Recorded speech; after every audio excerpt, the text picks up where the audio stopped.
ஆச்சி குழம்பு மிளகாய் தூள் வழங்கும் மணி செய்திகள். இணைந்து வழங்குபவர்கள் அரசன் சோ.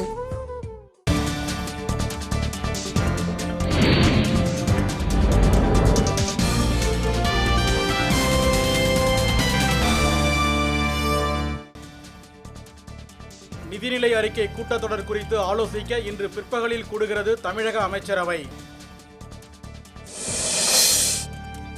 பள்ளிகளில் புதிய கல்விக் கொள்கையை கொண்டுவர நடுவண் அரசு திட்டமிட்டிருப்பதாக தகவல்.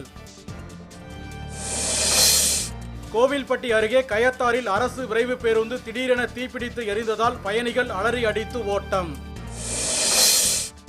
புதுச்சேரியில் அரசு போக்குவரத்து கழக தொழிலாளர்களின் வேலைநிறுத்தம் நீடிப்பதால் பயணிகள் அவதி. உலக மகளிர் நாளையொட்டி சென்னையில் உள்ள ஔவையார் சிலைக்கு அமைச்சர்கள் மலர் தூவி மரியாதை.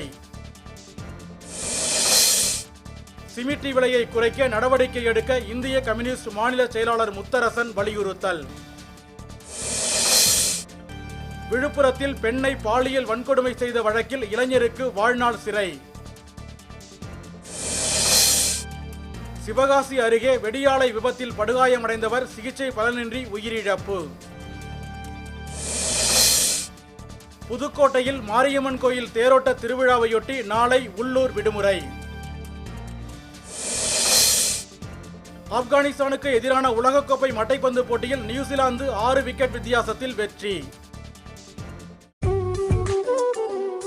ஆச்சி குழம்பு மிளகாய் தூள் வழங்கிய மணி செய்திகள். இணைந்து வழங்கியவர்கள் அரசன் சோ.